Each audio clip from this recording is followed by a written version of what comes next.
hold on, let me pull how do you get the headline down? There it is, okay.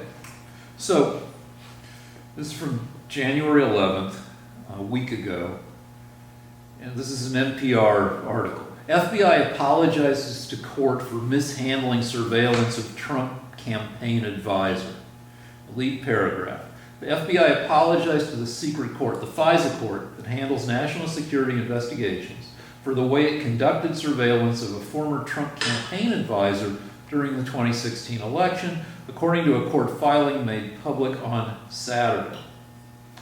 FBI Director Christopher Wray outlined steps the Bureau is taking to ensure it doesn't make the same mistakes again, tightening procedures governing wiretapping applications to the court. And I'm going to the very last paragraph. The Inspector General report said the FBI investigators failed to inform the Justice Department of crucial information when seeking permission to wiretap Page.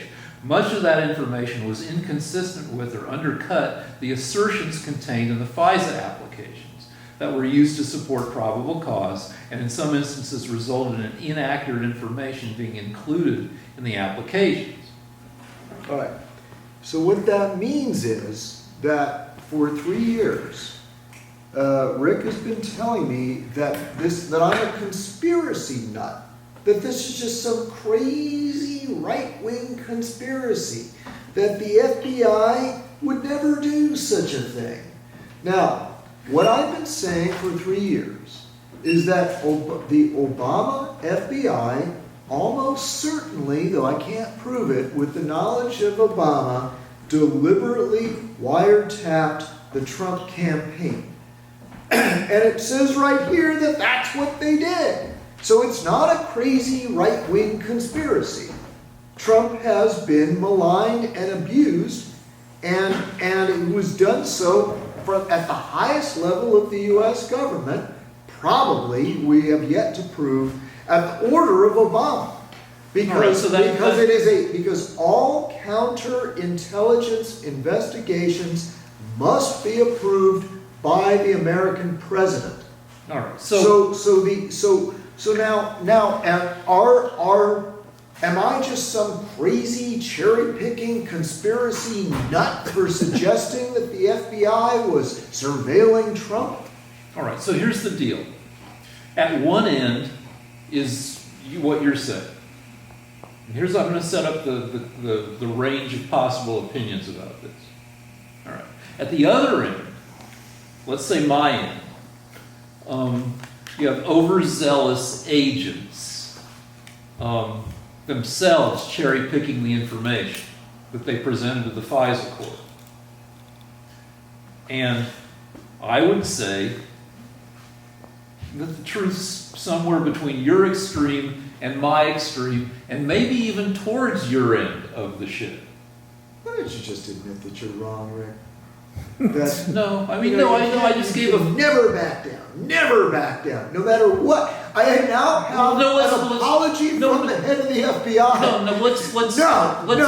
Rick doesn't, maybe they shouldn't apologize. You call up the FBI and say, fight it out. No, let's be clear. It was overzealousness. Let's be clear about what was said, not reported. The main thing is that I remember, and you can correct me if I'm wrong, but the main thing is that the FBI knew, or should have known, that Carter Page, the guy that they were applying to get to wiretap, was working from time to time for the CIA, right? That's the deal. That's pretty clear, yeah. Okay. And then the FBI left that out. Deliberately. Yeah, of their FISA application. So that they could wiretap the Trump campaign. Okay, if you want to put it that way, But that's what it is, Rick. Okay, so... If you wiretap, now remember again, if you wiretap Carter Page, you then get access to whoever he speaks to and whoever they speak to, which means it's only 2 steps to wiretapping Trump, which would have been inevitable. Okay, so and we've set it out. That's the deal. I've heard one argument. It sounds flimsy to me, but I'm just going to throw it out there because it's on my side, and then we're going to move on because you made your point very well. All right. All right. that perhaps some of the shittiness, some of the mistakes made in the FISA thing were made perhaps because this was being done in DC and it's usually field operatives. I don't even want to make this argument because it sounds like garbage. Let's move on. Let's move on. Okay. All right. So, Science all corner? right. Go ahead. You also going Director. to say Science Corner? Did you want to do Science Corner? No, I wanted. Let's talk about jizzing. Oh, yeah. Okay. In the car ride down here, and the question comes up, and it's not a fair question, but it is something that people can think about in the same way that you don't want to think about your parents having sex. And that question is, can Donald Trump and does Donald Trump still have sex? Can Donald Trump still get an erection? And then all the other related questions. Does Nancy Pelosi still have sex? And what would that be like? Mitch McConnell. Who else were we talking about? Bernie Sanders. We didn't talk about, Biden we thought, we wondered about. But Bernie Sanders seems like he's still probably, I think that once people hit a certain age, that the playing field might shift to more of the hand action stuff. But maybe not. I don't know. But Bernie seems pretty active. So I'm thinking, I don't know. What do you think? Who do you think still jizzes, Lance? My understanding, I saw a documentary about this, and I really shouldn't talk out of turn because I'm not 80. But in the documentary, it said that when they go to retirement homes where everybody's in their 70s, people are still hooking up. Yeah. And all they may one thing I know is that the winkle doesn't go all the way up like this anymore. It's more like this. You lose a degree a year of upness. And that there are various other disappointing things. But I think that's the thing. I think Melania could get anybody excited. I don't know. They've been together a long time, and Trump likes to, switch things around. I mean, and they're not very affectionate in public. The question is this, okay, and this is something that has been a real problem since the beginning of time, and that is, men have realized that they can get a hot girl if they're super successful, because success is attractive to women. Now, throughout history, ugly men have gotten great women. But the problem is that men still think, well, we wouldn't do that. I don't care if a woman has $1 billion. If I'm not attracted to her, I wouldn't be with her.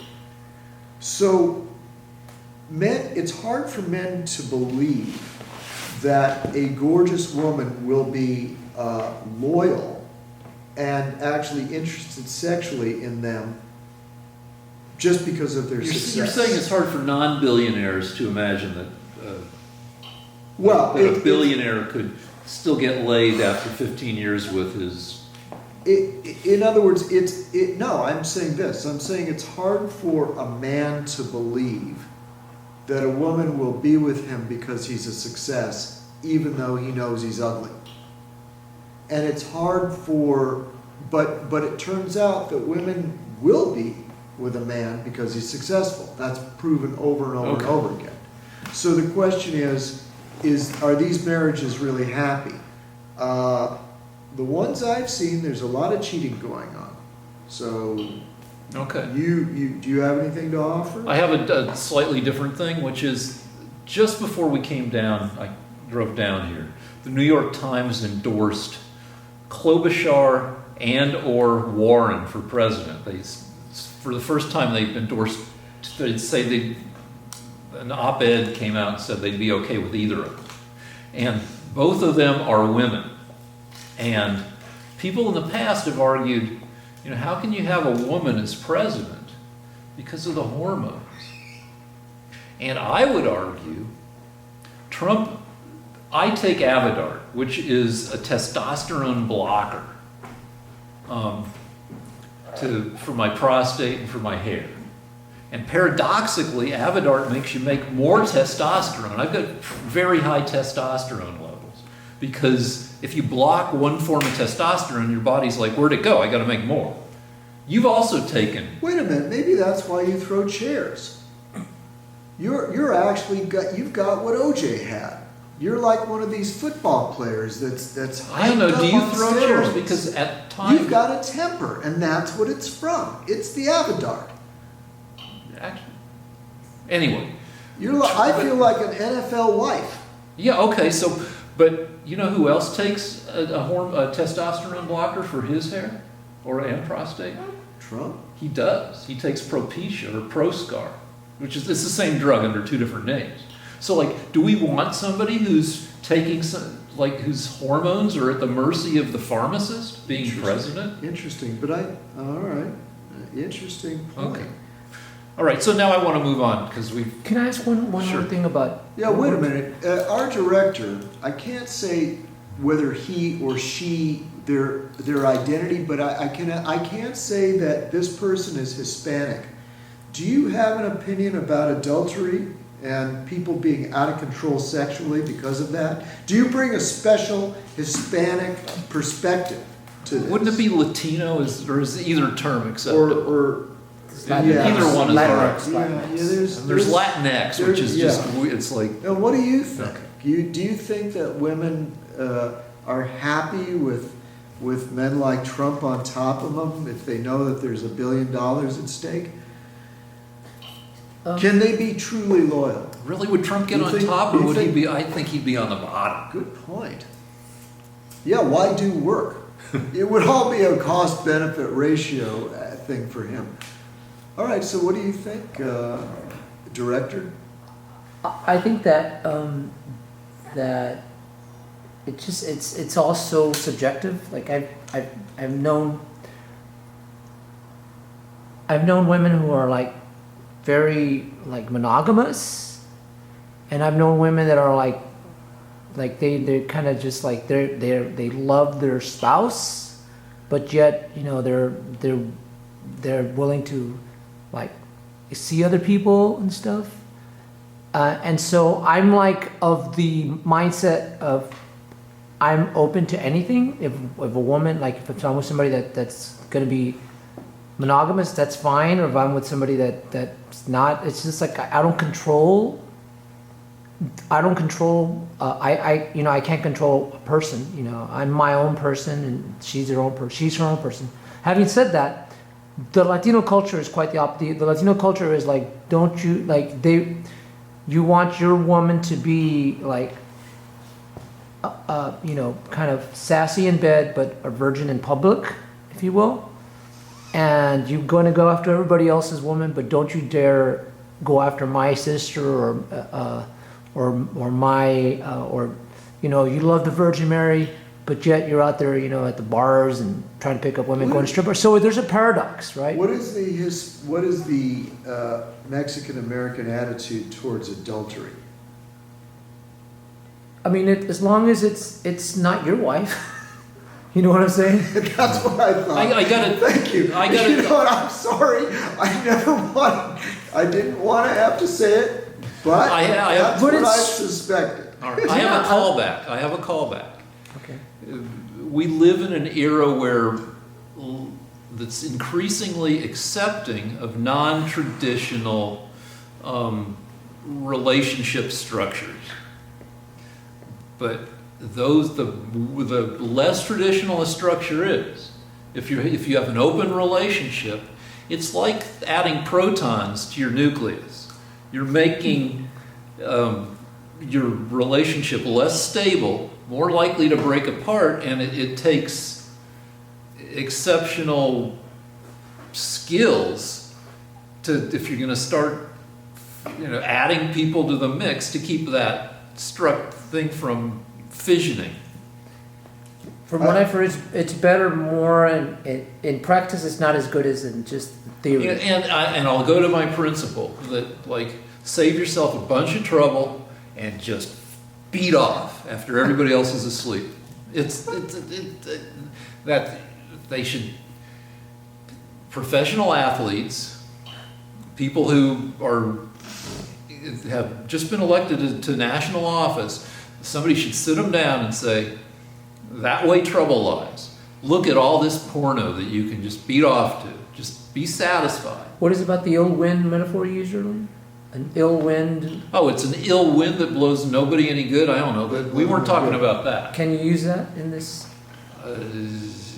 Maybe just because it has blows in it. Well, I would just like to say that a number of years ago, I met one of our Mexican-American brethren. And this guy would have sex with your wife and his best friend's wife and anybody else that was willing to have sex, and he was married. And he told me that if the guy was able to beat him up, if the husband confronted him and beat him up, then he would go away. But if he wasn't physically prevented with violence, he would not stop. And I kept that in my head all this time because I thought, wow, that is this man is barbaric. And I asked our director for a little confirmation, and he said, yeah, so long as it's not his wife, he's fine.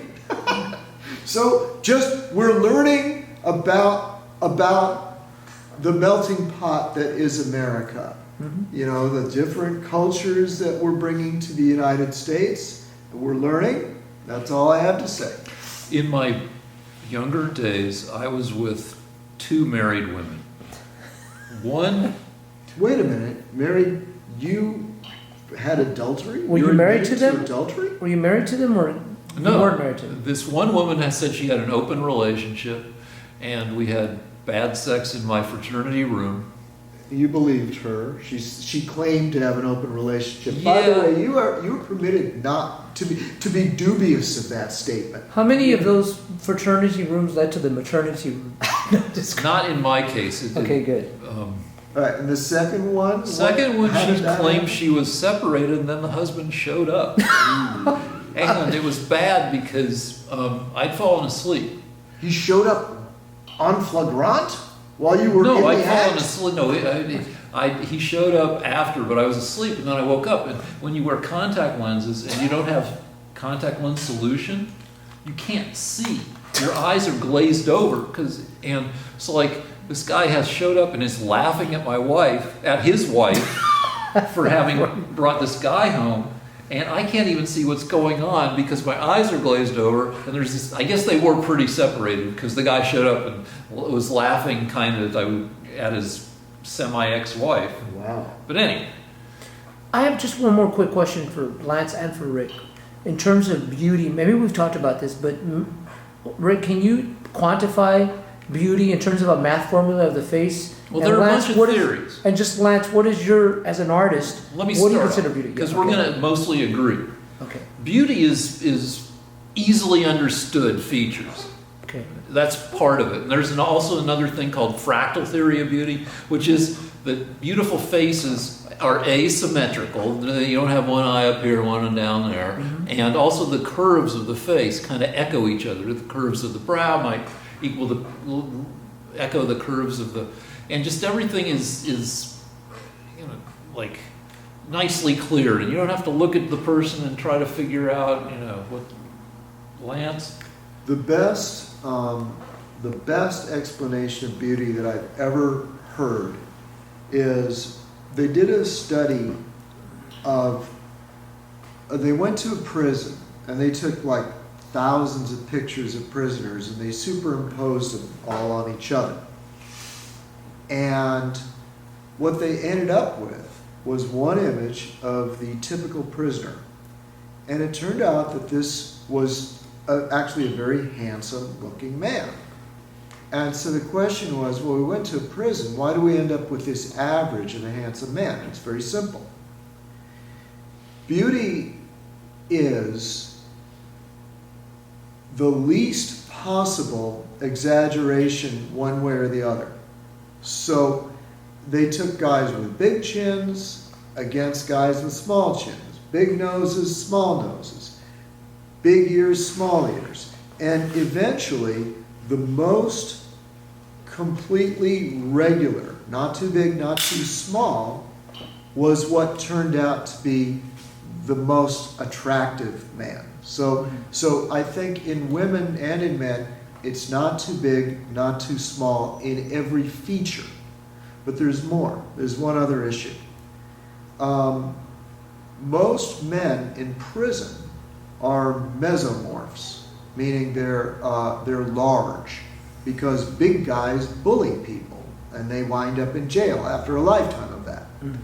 So it turns out that the average should be what I said, not too big, not too small, but it should be on the masculine side, meaning that the chin would be a little stronger, the cheekbones a little heavier, whatever, and the same goes for a woman. So she should have, her nose would be on the smaller side, her eyes would be on the larger side, that kind of thing. So also this matches or meshes with the argument that beauty is genetic information, that you're supposed to be more attracted to people who will make the best offspring. And so if somebody's wonky, that might indicate some bad health situation or some bad genetic situation. So there's a lot of stuff associated with attractiveness, like plump red lips equals youth and health. A plump, firm butt equals youth and health. To the point that they think that human breasts evolved to echo the butt. So you have a front butt now to be doubly attractive. Right. That's in The Naked Ape was Yeah. was the theory. There was a book called The Naked Ape. Even the 70s. That said that. Now there's more to be said, though. It turns out that the reason that blonde hair, a small nose, and large eyes is considered attractive in women is for what Rick said, because babies have large eyes and usually lighter colored hair. So they symbolize, they indicate to the male that this female is young and fertile. Now, it also turns out that women are attracted to thicker bones, men with thicker bones, obviously because they're more durable, they're more protective. Same with height. Women are attracted to tall men. In every study ever done, they prefer the taller man. However, this is where it gets a little tricky. It turns out that the most masculine sort of caveman features, the heavy brow, the jaw really big, that actually becomes less attractive to women. And it turns out the reason why is that on a subconscious level, a woman also wants a man that will blend in well with society. So if he's too aggressive, if he looks too much like a belligerent, then on some level they've determined that women know that that guy will not be socially acceptable to people. He'll cause too much trouble, and the family might not prosper. Yeah. So they want a man that's a little bit less than that, so that he'll have to be more cooperative. And we got to hang an asterisk on all this stuff because we haven't read the original studies and we don't know how durable and what they were based on or anything. Yeah, but doesn't this all make perfect sense? It does, but so does folk etymology. Folk etymology is where you see a word, you think you know where it came from, and then you read about the origin of the word, and it turns out not at all. Like people think that the word "fuck" came from it's an acronym for unlawful carnal knowledge. Not true at all. Somebody just decided that was, that's just bullshit. It comes from some, I don't know, old Germanic word or anyway. Well, it's I believe it's old English, which would be old German. But what happened was the original words, the Anglo-Saxon words, were fuck, shit, the sort of shorter versions. What happened was when the Normans conquered England, they spoke Latin. So their language was more Latin based. So fuck turned into copulate. Shit turned into defecate. And so if you were associating yourself with the higher classes, the nobility in England, you would use the longer, more Latinized version. And you wouldn't use the Anglo-Saxon version of certain words. You were a fancy boy. Yeah. All right. So, but I would like to say that regardless of whether we've read the studies, anybody that reads a study saying that women prefer shorter men is living in a dream world. And one last thing related to this, kind of sort of, but there was a big MMA fight last night. It was. Wait. Hold that, because I do have a fascinating story. Go ahead. I'm sorry. This is related to this. Okay. For those of you guys out there that are kind of small and inoffensive, there is another theory, and that is this. ooh, the sneaky guy theory. The sneaky guy, yeah. I have seen this my whole life. Very often, a young, beautiful woman will go for a small, effeminate guy. And the rock musicians figured this out a long time ago. And the reason is this. Very young girls are somewhat threatened by big, giant guys. And so very often her first love will be a boy that's not so intimidating. Lisa Simpson on The Simpsons reads non-threatening boy magazine. Oh, or something okay, like that. Okay, but if anybody looking at this that's in their 30s, think back in high school. You will probably remember a sneaky boy that was kind of girlish, kind of effeminate, that ended up with hot girls. Boy bands, Bieber. Yeah, and they end up with hot girls, and the reason is because the girls are still a little bit afraid of big burly men. I think in the military they talk about Jody. Jody is the guy who, while you're off war fighting, is at home banging your girlfriend. Which goes on throughout the animal kingdom too. There are actual biological studies about different species of animals, and that's how the smaller creatures in a species are able to reproduce. But there's actually, if you are a small but beautiful girl and your first boyfriend was a big, dangerous guy that scared you and maybe yelled at you, your next boyfriend will be a small, inoffensive guy that you can easily intimidate. All right. All right. So next now you were going to say an MMA. Yes. The director had an MMA. There was a big fight. I mean, last night, Conor McGregor versus Donald Cowboy Cerrone, and it's like broke all sorts of records. I went to all these bars that were all sold out. What is it about? I just got into MMA. I think it's fucking amazing. But there's so many people that are just that are so dead set against it. How do you guys feel about MMA, and do you think it's violent, and what is your overall impression of that type of sport, or maybe even as a sport? Well, I think anything like that is okay up to the point that it causes you permanent brain damage. And now that we're pretty aware of that stuff, I mean, boxing in the olden days, they talk about punch drunk. Punch drunk is just, old-fashioned talk for CTE, chronic traumatic encephalitis, or encephalopathy. Right? It's what the NFL players get. They did a movie. It's a concussion. That kind of thing. So boxing and MMA is a way for people to rise above. It's a sport. If people want to engage in it, it's okay up to the point where it fucks them up. I have a theory on this, okay? By the way, my class came up, we were talking about a fight that happened in MMA recently, where... Start with your story again. Which story? The theory. You Are have a we theory talking- about MMA. All People will always want to. right, Yeah, so yeah. I'll start with that. All right. Yeah. So here is my theory about MMA. The problem is that humanity will always want to know what the best fighting method is. We're not really so concerned about which guy is the best because it changes year to year. But every guy, every man out there wants to know what the best fighting technique is, what move might work, how would he defend himself. So as a result, humanity will always have this problem.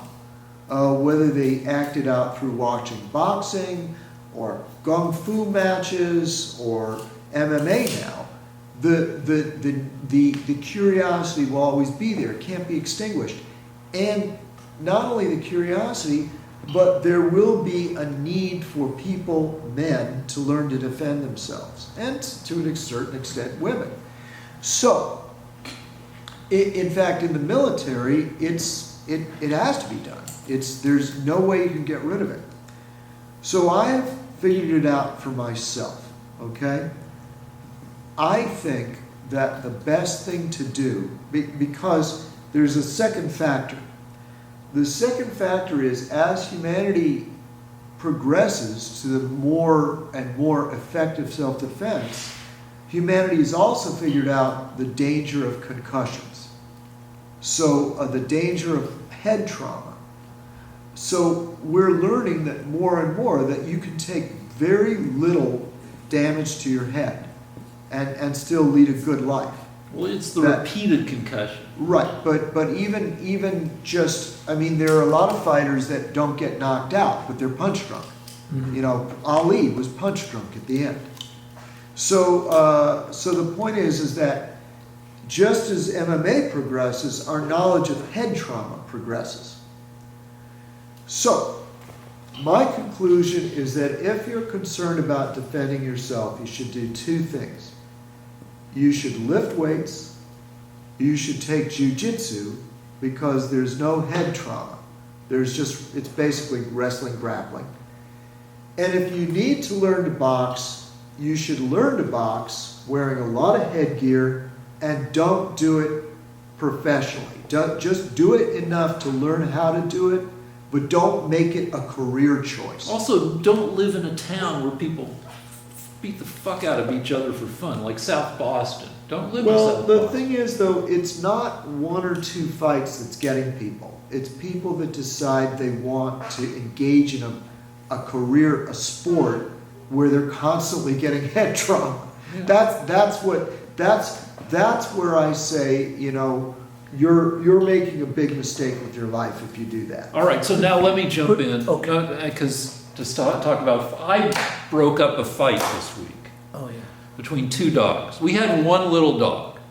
Then my mother-in-law's dog got kicked out of senior living for biting another old lady on the ass, even though it wasn't a bite, we don't think. We think the dog jumped up to say hi, and the old lady's ass was so fragile that it just got tore up because the dog jumped on the ass. Was this the dog that bit you?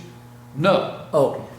our own little white dog bit me. Okay, go on, But the sorry. deal is I violated a cardinal rule of breaking up fights. They started tussling, growling, biting and nipping, and I put my foot in between them, but that didn't stop them.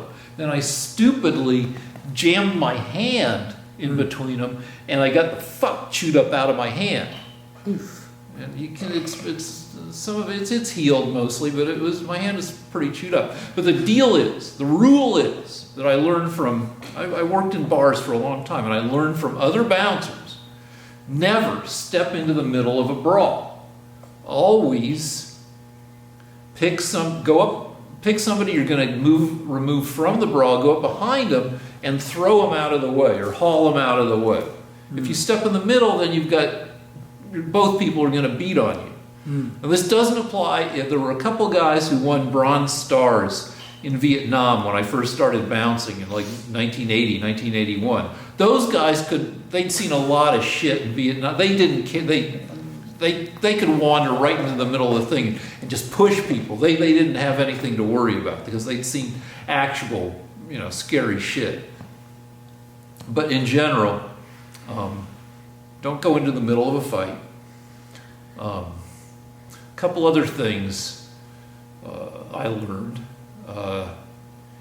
One of the keys to fighting if you're a kid is getting punched and finding out that it's not that bad. Until you get punched in a fight, then you're a scaredy cat. But if you get punched when you're in, I don't know, 4th grade, 5th grade, and you learn it's not that bad, then you can walk up to somebody and not be afraid they're going to punch you. That applies also to drunks in nice bars. Like LA has a combination of nice neighborhoods and shit neighborhoods. And bars in nice neighborhoods, the fighting is pretty wussified. There's a lot of yelling and posturing, and you yell at the other guy until your friends get there to hold you back, and then you fight to get away from your friends, but not really, and then if you do break away, there's a lot of slap fighting, and nobody wants to fuck up their faces because they want to be actors. Also, they don't want to be sued. That's in the good neighborhoods. In the bad neighborhoods, somebody might shoot your ass. But anyway, like if you're in a thing in a well-regulated, nice neighborhood bar, and you're up against a drunk person, if the drunk person hits you, they probably won't fuck you up bad. Let's see, what else do I have? Are you done? I had one more thing, Okay. which is in the olden days, I was told that if you wanted to be, now anybody can be a porn actor, but in the olden days, in the 80s, there were just a few like porn actors who were in every single movie. Tom Byron, T.T. Boy, I don't know, Peter North. Broughton Jeremy? Well, he was even before, he was like the generation before that. But anyway, they were, and before Viagra. Now with Viagra, anybody can, But I was told that the way to become a porn actor is to get a job bouncing in a strip club. Because then you can get a girlfriend who's a stripper. And then when somebody comes to her and said, "Hey, you want to make $1,000, $500 by being in this movie?" And she'll say, "I don't know, but can I just do it with my boyfriend?" And then you're there, and then you prove. So anyway, that never happened to me. But Lance. All right, so I have a story. Weirdly, I have something on this. When I was younger, I had a friend that was a rugby player, and he was telling me, "Yeah, I tackled this guy, I tackled this guy," and I knew I was much stronger than the guy, and so I said, "There's no way you could ever tackle me." And he said, "Sure, I could."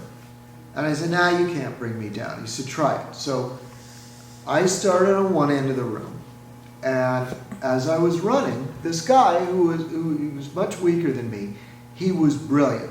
All he did was crouch down, grab my legs, and I went right over. He tipped me right over. And I just wasn't expecting it. And you don't have to be real strong to do it.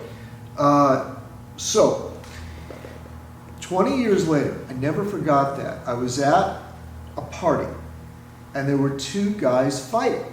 And it was really serious because one guy, they were shoving each other, and one guy was thrown directly at a plate glass window, which didn't break. But when I saw that, I thought, someone could die. So I picked the one that I thought was in the wrong. I walked up to him, I crouched down, I grabbed his legs, and pulled him out from under him, and that was the end of the fight. So knowledge, you know what? We should be doing our own fight YouTube. If you get millions of hits, if you do moves. Next week we'll do head movement. But anyway, it does work. You can grab someone by the legs. All right. What else do we have? Anything? We've been going for a while. We do have a few things we have Is to cover. it almost one? It's 12:40. All right. So What? one more topic. Okay. Well, let's see. We have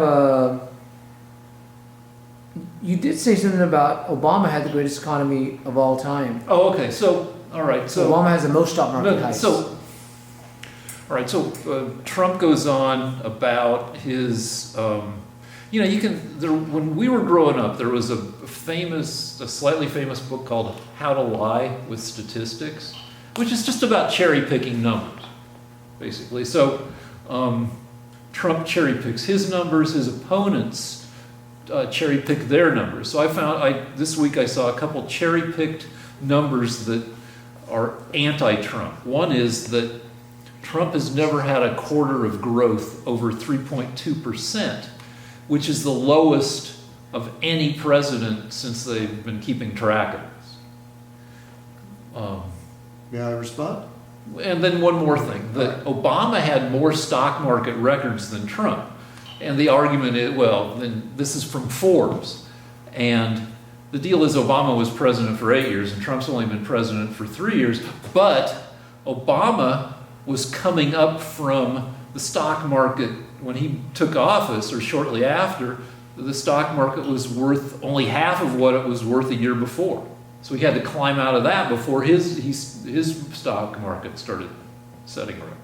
All right, I'm glad you brought this up.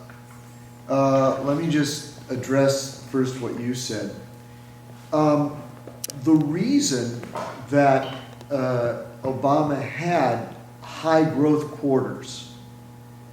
Okay, so every quarter, the economy's growth is measured. Okay, Year over year. Yeah, year after year. But there Year over year, which is a different thing. right. There are four quarters, obviously, per year.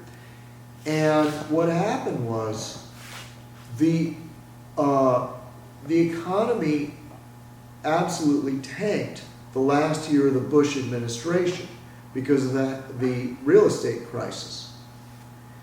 And so when Obama took over, as the American economy recovered, because trillions of dollars were poured into it by both Bush and Obama, and as it recovered, it had these growth spurts. Yeah. Okay, so whoever was president, there would have been growth spurts because the economy had gone so low that all it had to do was kind of get back to normal to have a high growth rate. All right, so, but his last quarters, where you saw the full impact of 8 years of Obama policies, his last 2 or 3 quarters were very low. They were they were close to 2, which is poor. You want 3 or above to have a thriving economy. Well, he had 32 quarters. Right, but the last few were on a decline. Sorry, you Not on a can check it decline, again. but Yeah, they were in the twos. They were doing, and the last couple didn't reach 2. I remember because we Okay, investigated the okay, quarters. okay. Now, the problem with the Trump economy this year has been that we were in a trade war with China. And just this week, Trump signed 2 deals. The America-Canada-Mexico trade deal, The USMCA. the USMCA, Mexico, Canada, America, and agreement. The US, you get it. And the China deal. All right? So the China deal ends a trade war, is the first phase of the deal that will be bringing to a close a trade war between the US and China. Now, what that means is China is now obligated to start buying more American goods, to stop cheating US companies, to stop stealing intellectual property, and to stop manipulating their currency, all of which damaged the American economy.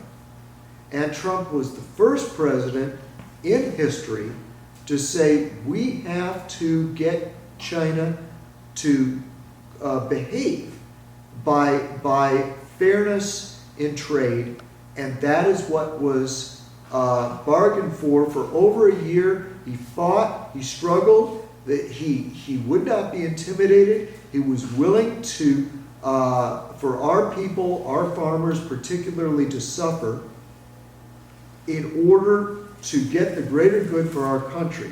So congratulations to Trump for getting. So wait, he was willing, okay, so that's. He was willing to do anything he had to do to get China to stop taking advantage of our country. All right, so suicides among farmers are up. The loss of small family farms are up. That's a different issue. That there are a variety of pressures on the farmers that have increased every year our whole life. Okay, The all right. point I'm trying to make is that this is a major achievement for a president, number one, to identify the problem with China, to campaign on it, and then after 3 years of struggle, to finally bring them to heel, is a major accomplishment that the liberal media has prevented you from knowing about. One. Well, I know Two. about it, like I watched, Two, hold on. the US I hate next- when that argument's always kind of terrible. Yeah, but aren't you proud of Trump for doing this to China? No other president gave a Grudgingly, fuck. yes, because. Thank you. But, The but, US but Mexico- wait, what I also hear is people saying, even on the financial channels, you're like, let's wait and see, like this is fairly preliminary, so let's, Okay, he's doing something about it, But- and there are But I've controls. admitted during other episodes of this fucking show that, yeah, that him standing up to China, while he may be ham-handed, but it's possibly good. All right. Now, I will say that in this agreement, there are ways they can cheat, but we have controls. We have systems where we can stop them from cheating. Oh, like we had with Iran and the nuclear, no, let's not. No, this is different. There are mechanisms where there are reviews on a regular basis at every level, from the highest government down to the lowest levels, where if they try to cheat, we can stop them and impose dramatic penalties. So it's a good deal. Anything can happen if you're dealing with a communist country, but this is the best we've seen. You're not dealing with the just only dealing thing with we've seen. any communist country. You're dealing with the Okay. most populous country on the planet. So, All right. Anyway. So the second thing is, he made a deal with Mexico, Canada, and the goal of this Mexico-Canada trade deal is to replace the NAFTA deal that was negotiated by Clinton. And as we all know, the NAFTA deal affected American industry. It sent a lot of American jobs to Mexico. And what this deal will do, hopefully, this is what Trump tried to do, was to get companies to come back to the United States and have their businesses, their factories, and their workers here in the United States. So two major agreements that should dramatically aid the American economy in the coming years, and we will see the results. I predict it's January 19th that a year from now we will be thanking Trump for these two deals because they will dramatically help an already thriving economy. if so, good. I saw Andrew Yang on Bill Maher, which I don't normally watch, but we got HBO now for a while. Okay. And he said that 88% of the jobs lost in America between 2010 and 2019 were lost to automation. So, nothing against Trump, but like the forces that are among the forces that are fucking workers is automation. Anyway, what else we got? Is that it? We want to wrap up? No, One I last thing. wanted to attack the Democrats twice. Okay. No, but you've been scoring points all the time. In New York, Let's part. they recently in New York, they recently passed a law that because poor people have a harder time paying bails, because they're communists, they think of everything in terms of class, they've eliminated the bail system in New York. So if you commit a crime, they don't keep you in lieu of bail, because bail is hard for poor people to afford. Well, yeah. So but as a result, crime is going way up. How and much is way up? People are being released after committing crimes because they don't have to pay a bail. How much is way up? I Because- don't know the exact numbers, but I know that people that have committed violent crimes are now not hampered by having to pay bail. That's the first thing. In California, where the Well, hold on, communists... hold on. Wait, I'm not done. You can say it afterwards. In California, where the communist Democrats are in control here on the West Coast, they have eliminated it being a felony to steal up to $950. So what that means is the Democrats will not prosecute you for a felony. You can steal $950 from a business, you can shoplift, you can steal it from any way you can get it, and it's not a felony. So two more things that the Democrats in New York and California have done to make our streets lawless and to release criminals. So, well, my sister is a forensic psychiatrist for the city of New York. And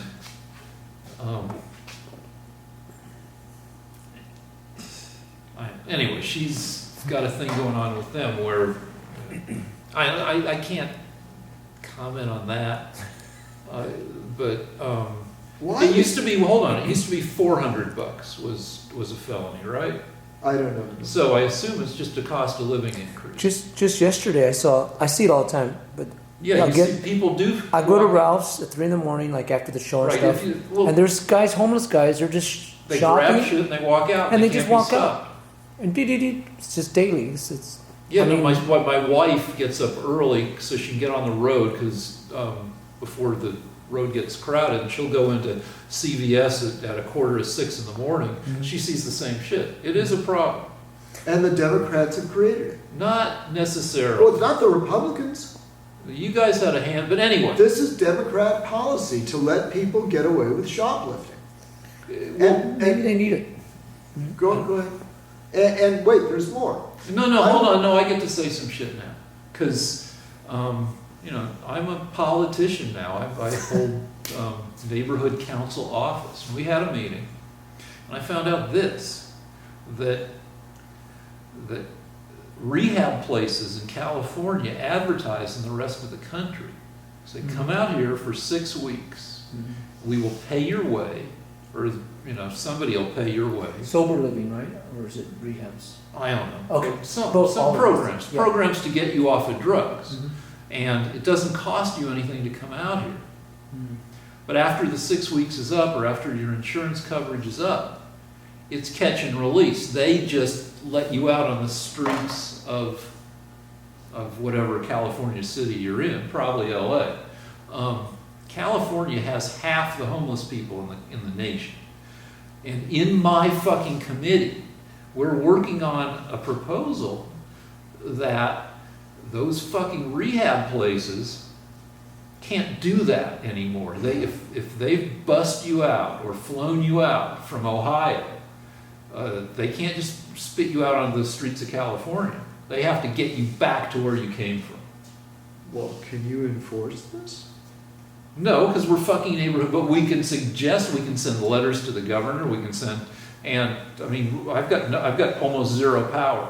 I can, in my power as treasurer of the neighborhood council, I can get you reimbursed if you bought cookies from Trader Joe's for movie night at the Studio City Public Library.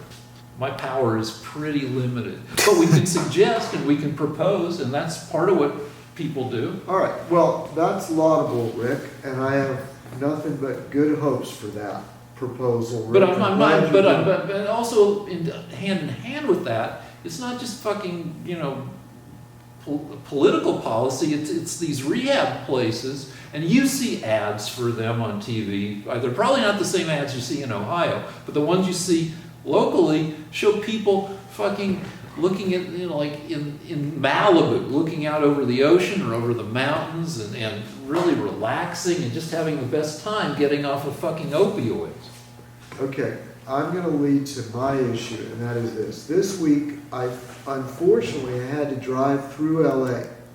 I took side streets instead of using the freeway, and I had to go through my city.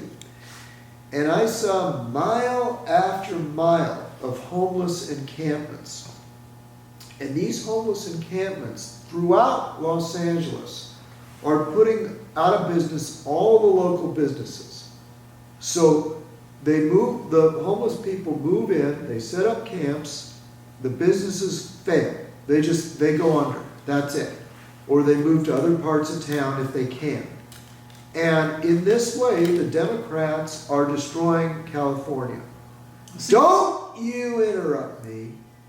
Now, the reason this is happening is because the Democrats passed bills that they do not enforce the vagrancy laws.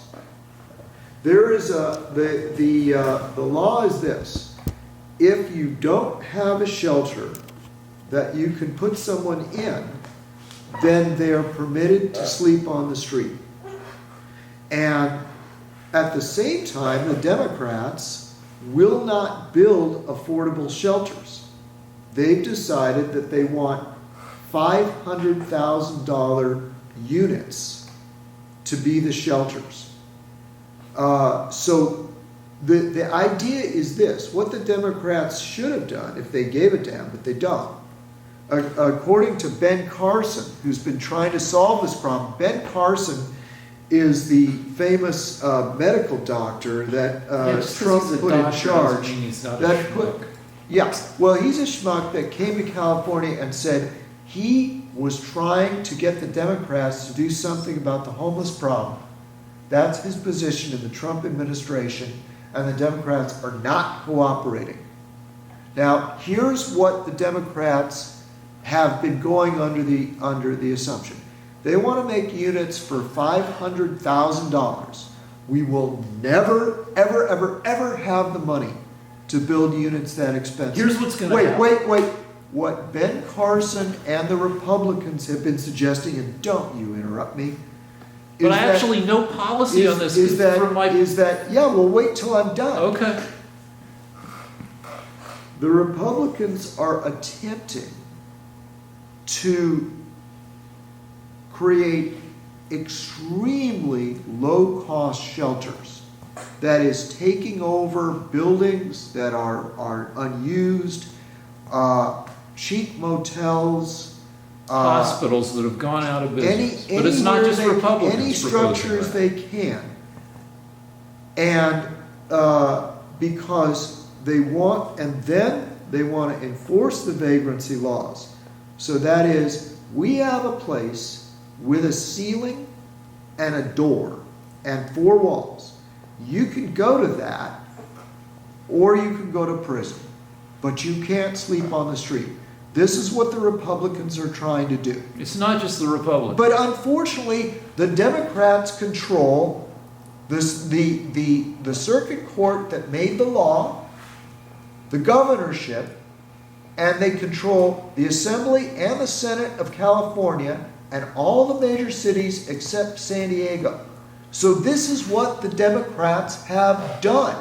And this is what they will do to your city and your state if they get control. They will turn it into a wasteland. It looks like Mad Max in LA right now. It looks like the apocalypse in LA. It looks like a post-apocalyptic LA right now. So let me tell you something. This was not the way it was when the Republicans controlled California. We enforced the vagrancy laws. We did not permit this to happen. All right. So, some stuff. Now, Lance says it's only the Republicans who are looking for low-cost solutions to housing these people. But we're looking at not just the Republicans, are looking at hospitals that have been gone out of business, using them. And it's not just the Republicans. And also the Democrats are looking at board and care. Board and cares across the nation get from the federal government $35. Board and cares are for people who can't live on their own. $35 per person per night for every person that they provide board and care for. That's not enough for these places to stay in business. The state of California, which means Democrats, are looking at doubling the federal stipend so that board and cares get $35 from the feds and $35 per night per person from the state, so they get $70 per person per night, which will let the board and cares stay in business and keep these people off the street. Thing one. Thing two is, earlier I said that California has half the homeless people in the U.S. I'm not sure if that's accurate, but it sounds like it might be. It's a massive amount. All right, It's so half. so it's not just because of Democrats. It's because the law that was challenged about letting people stay on the streets when there's no other place for them comes out of Idaho. That was a town in Idaho said we've got to get these people off the streets, and then that law was taken to court and overturned.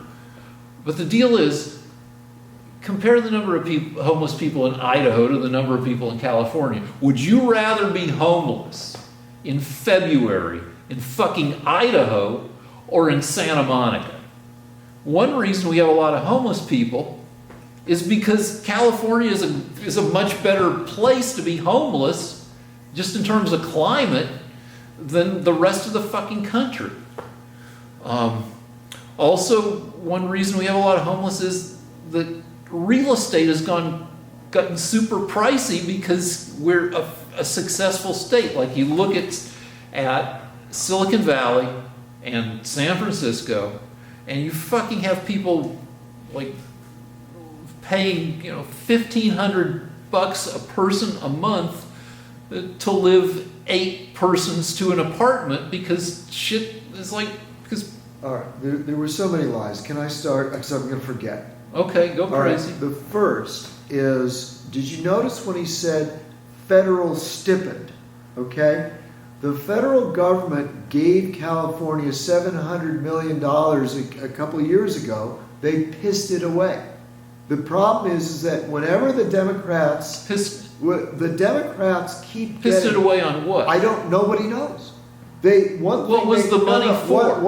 For the homeless. And one thing that the Democrats did is they hired a whole bunch of people at $160,000 each to manage homeless affairs. They hired a very large number of bureaucrats. Are we still on? Oh, yeah. They hired bureaucrats and paid them over $100,000 each to manage homeless affairs. So they pissed away hundreds of millions of dollars. And how many did they would you hire? stop interrupting me? I waited for you to go through this whole thing. Number one, they've been getting money from the federal government all along. Finally, just recently, instead of solving the problem, because they won't take aggressive action, they just asked the Trump administration for another $700 million. Just asking the Trump administration for more federal funds is not helping. They don't have a good plan. They don't have a plan to do anything with this money. That's the problem. They just think that they're going to get more money from Washington, and so far their record has been poor. I'm not finished. Okay. The second thing is, there was a California court that also ruled in this even before the Iowa court. And it was an ACLU lawsuit, I believe, that said that you can sleep on the street. That the assembly in San Francisco passed a law that you can defecate on the street. Okay? In fact, there are Democrat politicians all around the state of California passing laws that it's not illegal to sell sex. It's not illegal to defecate on the streets. It's not illegal to sleep in front of a business. This is going on up and down the state. As far as the reason that the housing is poor, it's because the Democrats have passed a variety of bills that we could look up if we have to, that have made it difficult to build more housing, particularly in San Francisco, where they're crapping on the streets. But also the Democrats have allowed the highest number of illegal aliens in the country into California. And the illegal aliens, among a million other factors, are taking up all the low-income housing. So even though for 3 years Rick's been telling me we need more illegal aliens,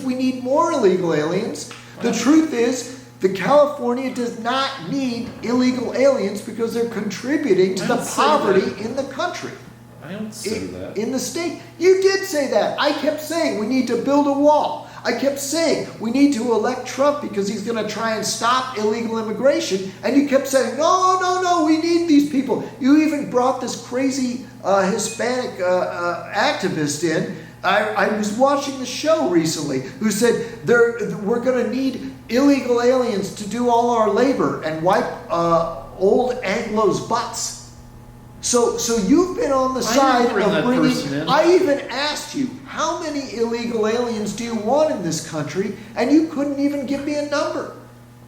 Actually, anyway.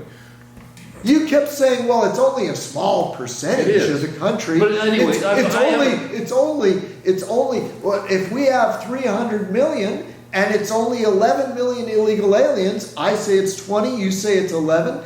We argued about that. Right. We argued about that. So in other words, you've always been on the side of more illegal aliens. And now that you see that California has turned into a cesspool, you're still, you tell me you're not against, you're for controlling illegal immigration. Well, if you were for controlling it, then you would have voted for Trump. No, he's a mess. So anyway, I have a plan. It's not it's not going to be just one thing that fixes the homelessness problem.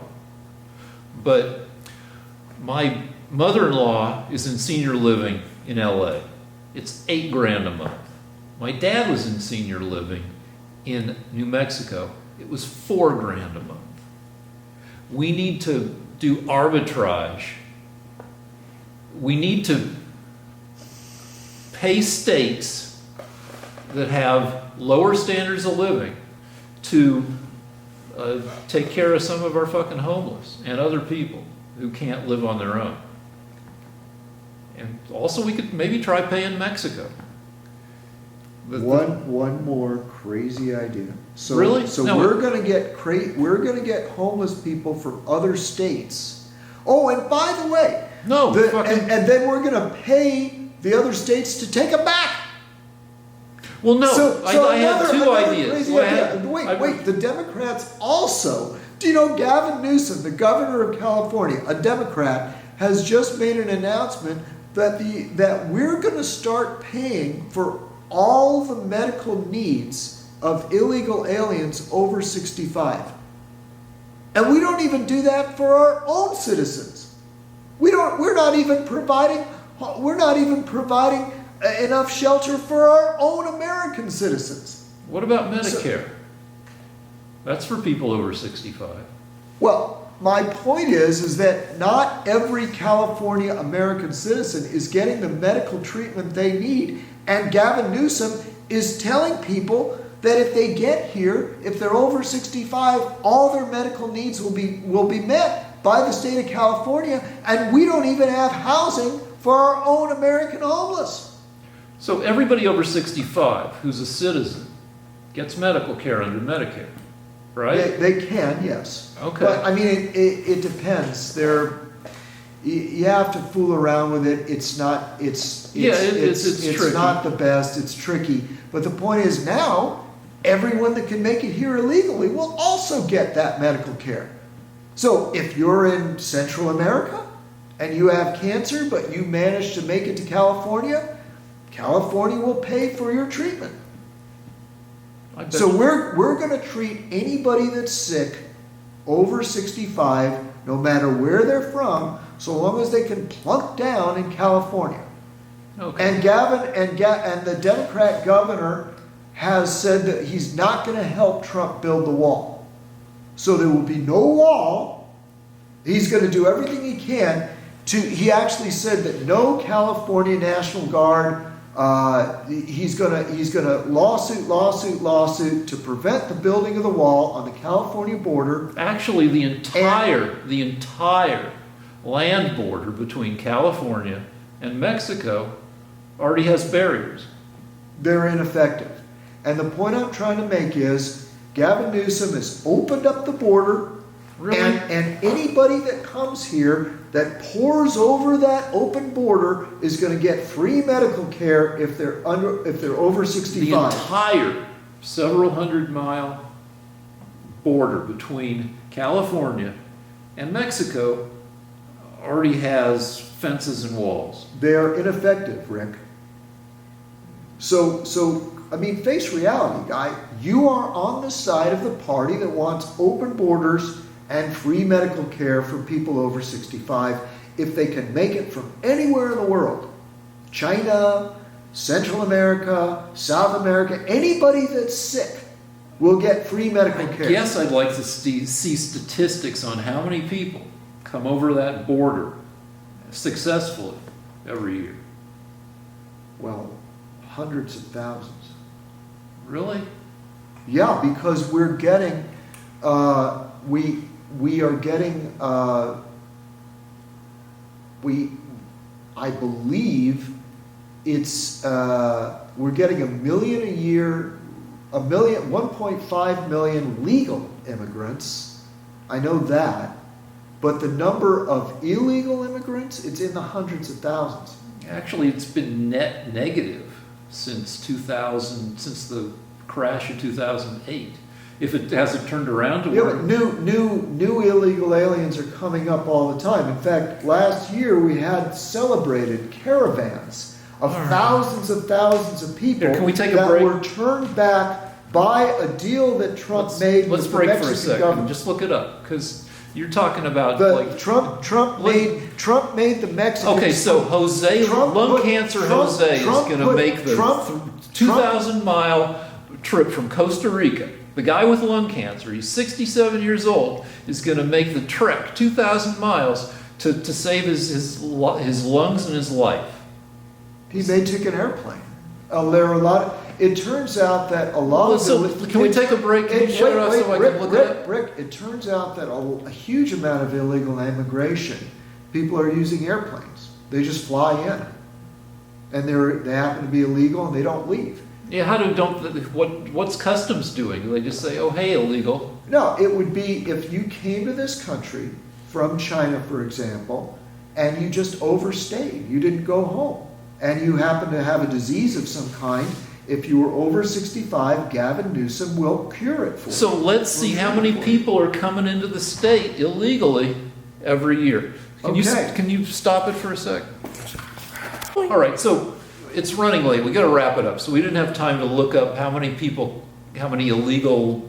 undocumented aliens come to California each year. But this is Pew Research from 2016, which estimates that California has 2.2 million undocumented immigrants. Okay, and it also So, says, so let me do the math. That's out of a population of roughly 40 million. So it's about 5.5% of the population, if these statistics are correct. and 69% of them are from Mexico.